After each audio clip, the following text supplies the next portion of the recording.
ये है कस्बा एवं उपखंड मुख्यालय रियांबड़ी।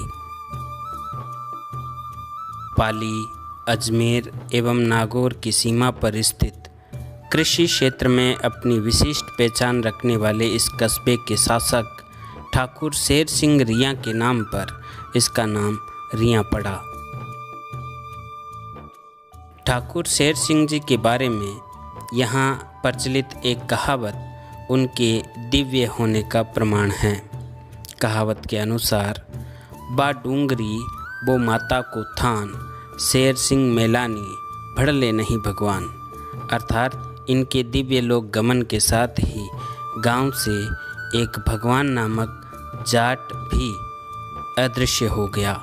नमस्कार, आप सभी का फिर से स्वागत है न्यूज़ 21 राजस्थान में। मैं हूं सद्दाम हुसैन सिद्दीकी और ये है हमारी खास सीरीज कोरोना के क्रमवीर। जैसा कि हमने आपसे वादा किया था कि कोरोना के क्रमवीर की सीरीज में मैं आपको नागौर जिले के सभी उपखंड स्तर पर या ब्लॉक स्तर पर लेकर जाऊंगा और कोरोना से हमारी इस जंग में जो अग्रणी होकर लड़ रहे हैं, जो हमारे क्रमवीर हैं, उनसे आपकी मुलाकात करवाऊंगा। कोरोना के क्रमवीर के इस एपिसोड में हम प्रशासन, पुलिस और चिकित्सा विभाग के जो हमारे कर्मवीर हैं उनसे आपकी मुलाकात करवाते हैं। तो इसी क्रम में आज हमारी टीम आ पहुंची है रियांबड़ी और रियांबड़ी उपखंड में प्रशासन की डोर संभाल रहे हैं उपखंड अधिकारी श्री सुरेश कुमार जी। तो इस एपिसोड में हम सबसे पहले आपको मिलवाते हैं प्रशासन की डोर संभाल रहे हमारे काबिल अफसर सुरेश कुमार जी से, जो यहाँ पर उपखंड अधिकारी हैं। तो आइए मुलाकात करवाते हैं आपकी उपखंड अधिकारी सुरेश कुमार जी से।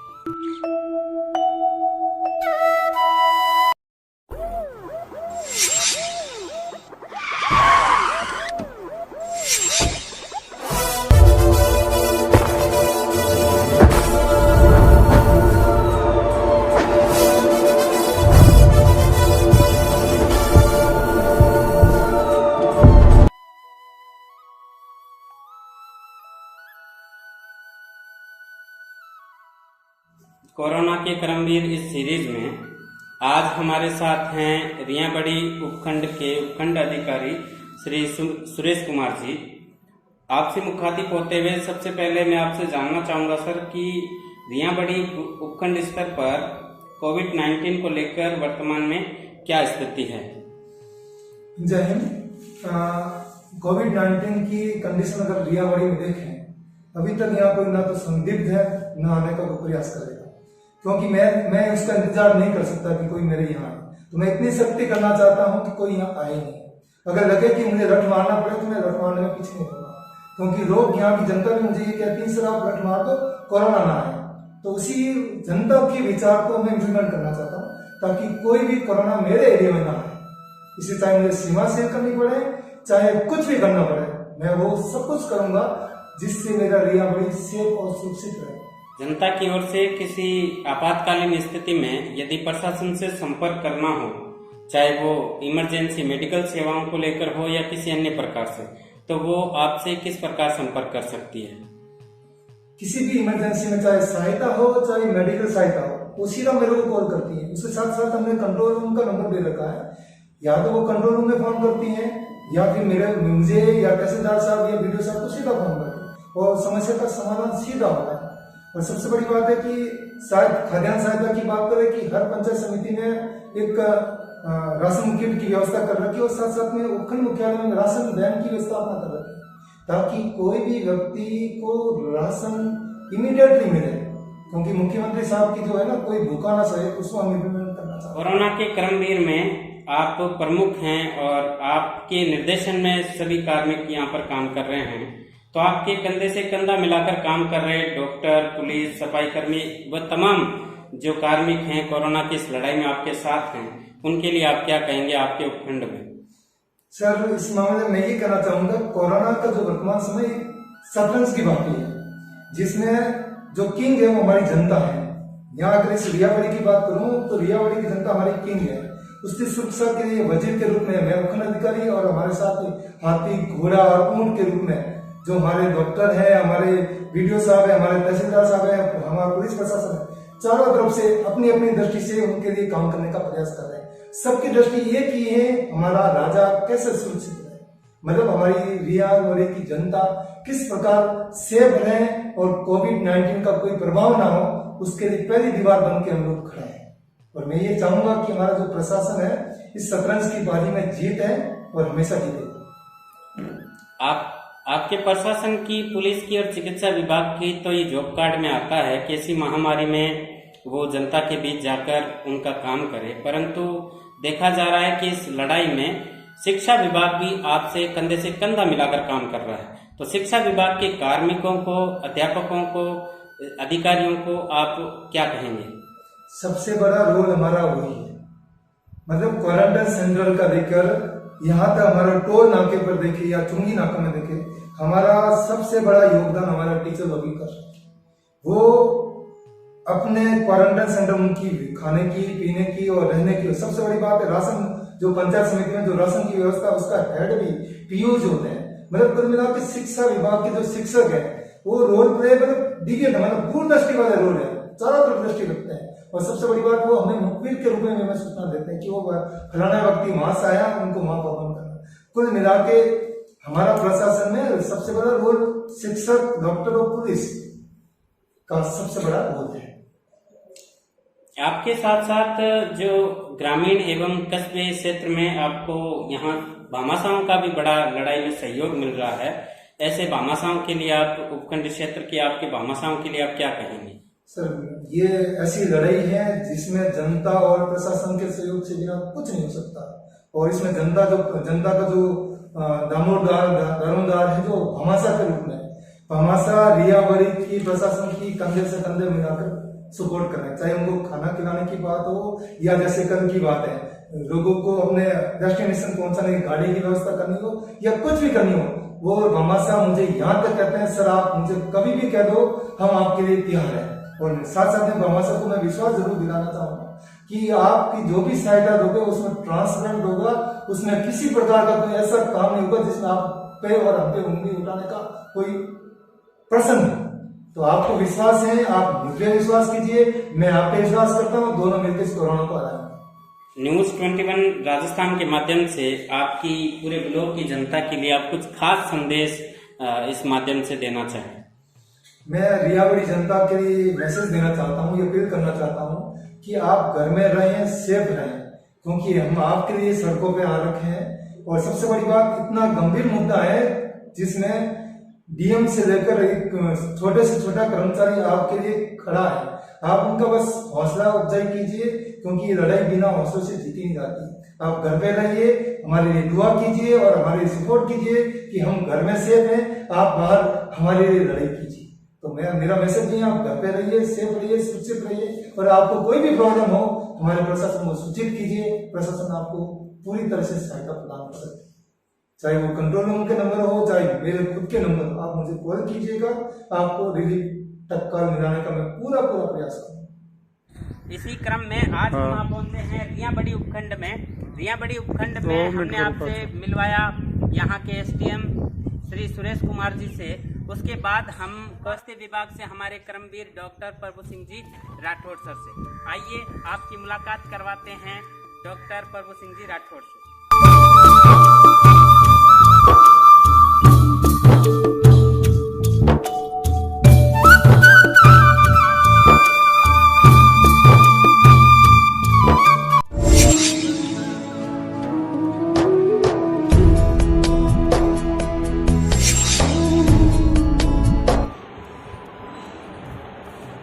सर, अभी कोरोना दौर चल रहा है, तो इसमें आप अपने उपखंड स्तर पर आपने कितने लोगों की जांच करवाई और स्क्रीनिंग करवाई, उसके बारे में?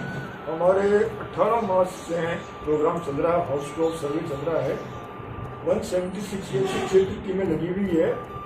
टीम के अंदर हमारी एएनएम है, आशा है, आंगनवाड़ी है, वो घर घर जा रही है। और एक सर्वे का डोज पूरा हो चुका है, दूसरा सर्वे का डोज चालू है।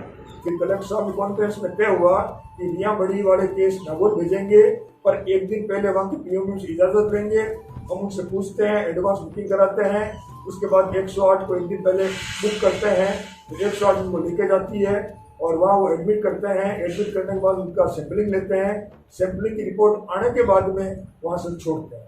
ये प्रक्रिया हमारी चल रही है ब्लॉक में। सर, मेरा अगला प्रश्न भी यही था कि थोड़ी ये जनता में भ्रम की स्थिति है। आइसोलेशन केंद्र और क्वारंटाइन केंद्र जो है इसमें क्या अंतर है, अगर आप फर्क है। आइसोलेशन का मतलब ये होता है कि वो व्यक्ति होम आइसोलेट रहे, घर पे ही रहे, अपने कहीं किसी मिले नहीं, वही खाना खावे 14 दिन तक। वो क्योंकि ये बीमारी ऐसी है, ये फैल जाती है, इसलिए कहते हैं भाई वो अलग रहे, कोई परेशानी हो तकलीफ हो हमारी टीम को बोले।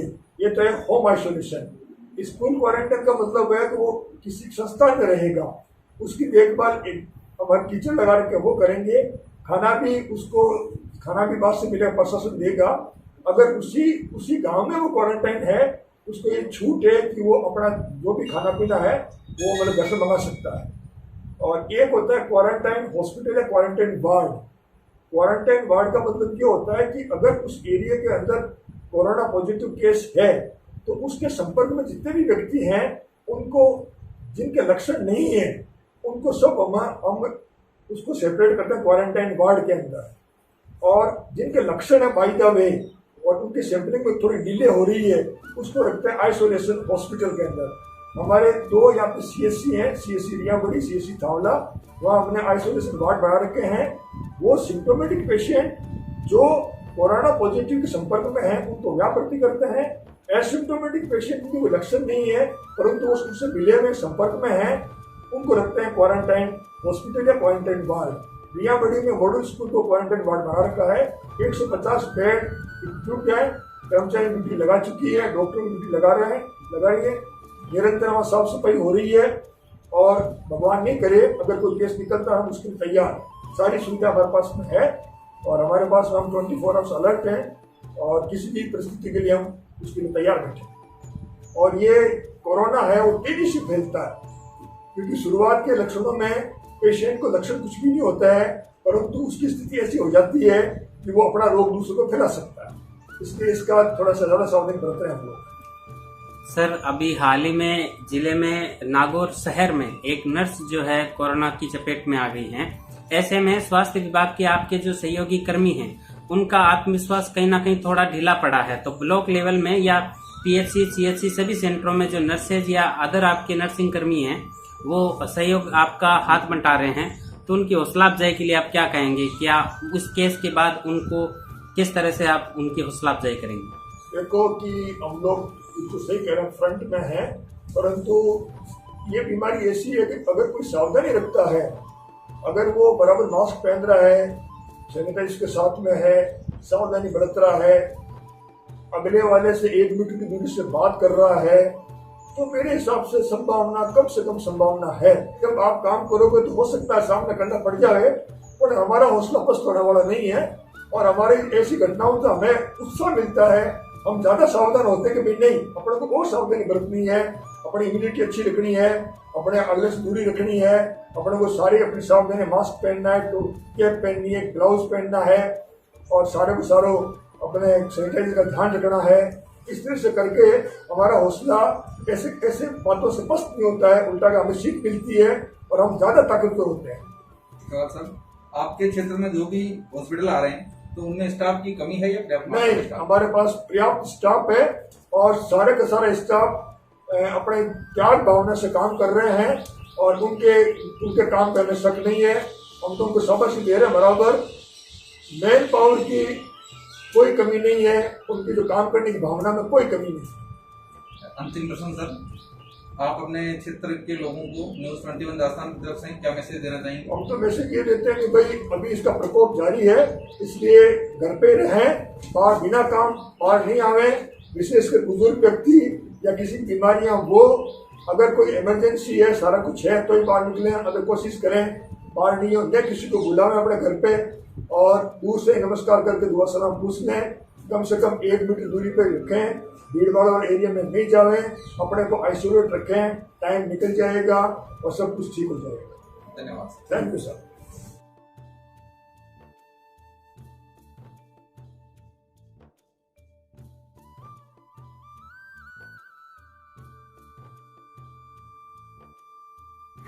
उपखंड रियाबड़ी में अब तक हमने आपको मुखातिब करवाया यहाँ के स्वास्थ्य विभाग के हमारे कर्मवीर से। हमारे प्रशासनिक अधिकारी कर्मवीर के रूप में आपके सम्मुख आए थे, लेकिन कोरोना के कर्मवीर में सच्ची भूमिका पुलिस की भी है। यहाँ से हमारे पुलिस अधिकारी भी आपके लिए कोरोना के कर्मवीर के रूप में आपके सम्मुख आएंगे। हम पहुंच चुके हैं पादुकला थाना परिसर में, पर यहाँ से कोरोना के सच्चे कर्मवीर से आपको मुलाकात करवाएंगे। तो आइए चलते हैं पादुकला थाना में।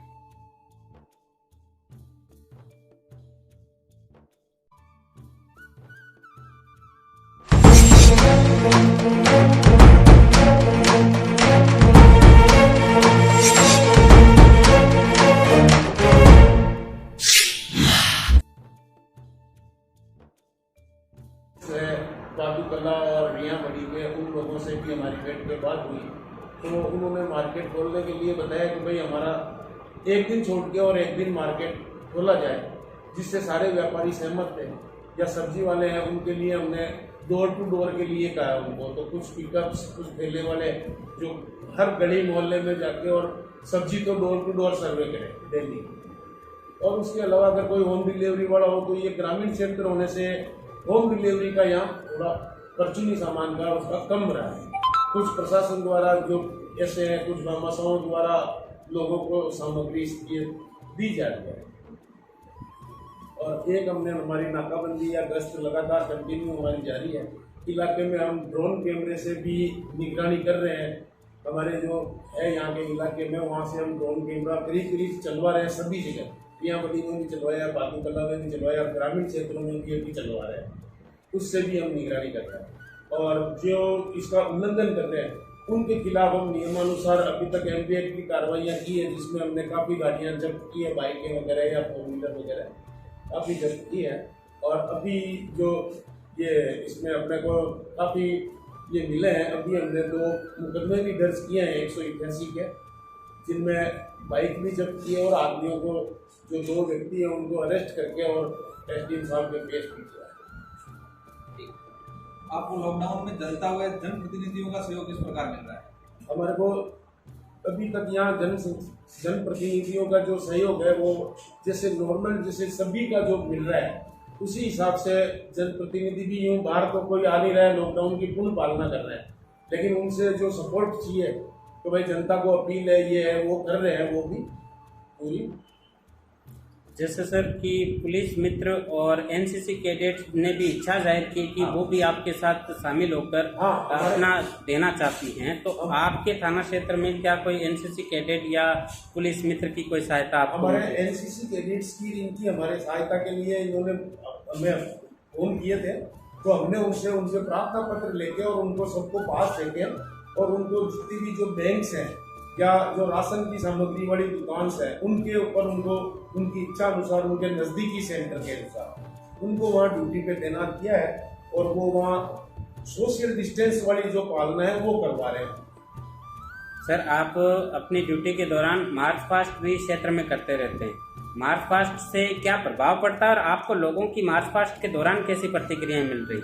लोगों की हमने जो अब तक जो फ्लैग मार्च जो किए हैं उसमें हमने 2 तरह से किए थे। जैसे पहले तो हमने बाइक से भी किया या साधनों से किया था, फिर हमने पैदल मार्च भी किया, तो लोगों का हमारे को बहुत अच्छा सपोर्ट मिला। और आम जन है जो वो कुछ एक शरारती तत्व टाइप होते हैं जो बाहर घूमने के या शौकीन टाइप के मानो या वो घर से बाहर निकलना चाहते हो, वैसे लोग कुछ एक होते हैं 1%, बाकी 99% लोगों का अच्छा सहयोग रहा हमें और सभी पालना कर रहे हैं, लॉकडाउन की सभी पालना कर रहे हैं और इसकी सभी ने प्रशंसा की है। और सभी जगह जैसे बाद में हमने ये फ्लैग मार्च जो पैदल वाला किया उसमें तो पादुकला और रिया बड़ी में दोनों जगह फूल मालाओं से वर्षा से इनसे बहुत अच्छा वो स्वागत भी किया, जिसमें पूरा प्रशासन साथ में था, श्रीमान SDM साहब या डॉक्टर साहब की पूरी टीम, सभी लोग पुलिस तीनों की पूरी टीम थी, तो उनका गाँव वालों ने बहुत ही अच्छे तरीके से वो उत्साहवर्धन किया। आपको हमारे माध्यम से, चूंकि ये कोरोना का क्रमवीर सीरीज है और ये सीरीज खास तौर से आपसे कोई सवाल जवाब की नहीं है, खास तौर से सीरीज का एक मतलब है कि आपकी बात को हम जनता तक पहुंचा दें। कोई बात जो आप या कुछ बातें जो आप जनता से खास तौर से अपने थाना क्षेत्र में कहना चाहें? ये जो कोरोना है इसे भारत सरकार ने ये विश्वव्यापी बीमारी है, इसको महामारी घोषित किया गया है, तो इस महामारी से बचने के लिए अधिक से अधिक अपने को अपने घर में रहना है, सोशल डिस्टेंस का मेंटेन करना है और ये सारी जो चीजें पालना करने के लिए आम जनता को हमारी यही अपील रहती है। जब भी हम बाइक पे भी जावे या सरकारी गाड़ी से भी जाते हैं तो यही अपील रहती है, कहीं भी कोई खरीदारी करने जाए तो भी सोशल डिस्टेंस रखें। और अगर घर से बाहर एक ही आदमी निकले परिवार का, जो वो सारा काम दूध का है या फल फ्रूट है या सब्जी है वो लेके घर में आता है, और कम से कम बाहर निकले घर से। सभी से यही अपील रहेगी कि भाई सब घर में ज्यादा से ज्यादा समय घर में। तो कोरोना के क्रमवीर का ये था हमारा खास एपिसोड उपखंड क्षेत्र रियाबड़ी से। रियाबड़ी से इस पूरे एपिसोड में मेरा सहयोग कर रहे थे हमारे सहयोगी लोकपाल जी भंडारी। मैं इनका बहुत बहुत आभार प्रकट करता हूं इस पूरी सीरीज के लिए, और इसी तरह की अन्य सीरीज के साथ हम फिर आपके सामने मुखातिब होंगे। तब तक के लिए दीजिए इजाजत, नमस्कार।